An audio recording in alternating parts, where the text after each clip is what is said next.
Perkenalkan, nama saya Orisaningsih. Berikut saya akan menjelaskan tentang penyakit infectious bursal disease virus dan infectious pancreatic necrosis virus.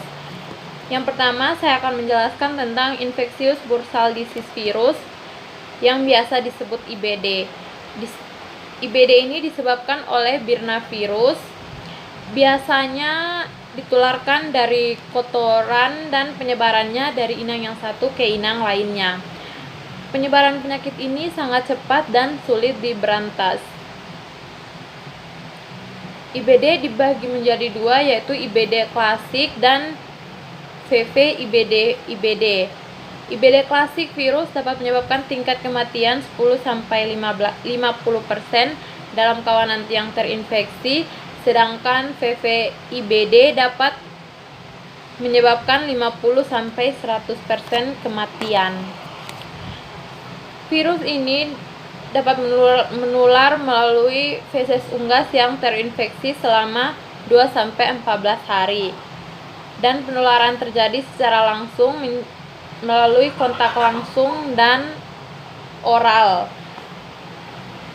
Penyakit bursal infeksius paling parah pada unggas berusia 3-6 minggu. Unggas yang berusia kurang dari 3 minggu mungkin mengalami infeksi subklinis. Setelah inkubasi periode 2-3 hari, unggas mengalami anoreksia, diare, dan dehidrasi. Gejala klinis IBD, unggas terlihat edematus bursa, yaitu mengalami hemoragi, mengalami atrofi, dehidrasi, dan kebengkakan pada ginjal. Nekropsi dapat dilakukan pada unggas yang mengalami fase akut, yaitu menunjukkan bahwa bursa mengalami hipertrofi, hiperemi, dan edema. Kasus yang paling parah ditandai dengan infeksi utama selaput lendir dan Transudate serosa, dan adanya warna kekuningan pada permukaan. Teknik diagnosa yang dapat dilakukan pada penyakit IBD yaitu PCR, ELISA, dan tes difusi Z dengan bursal yang terinfeksi jaringan sebagai antigen.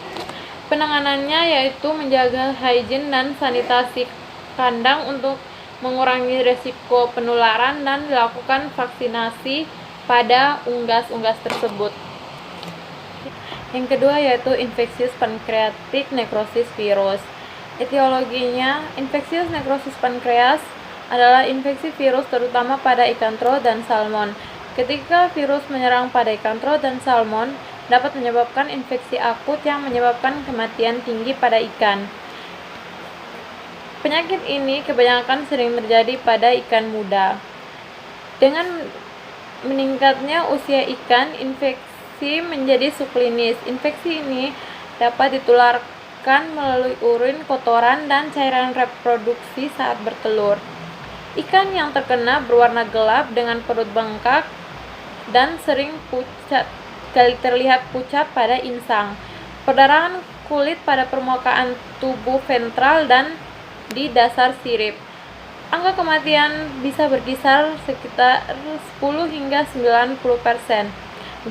Gejala klinis penyakit ini yaitu ikan yang terinfeksi berenang dengan cara berputar sepanjang sumbu longitudinal, dan kematian secara umum terjadi dalam beberapa jam.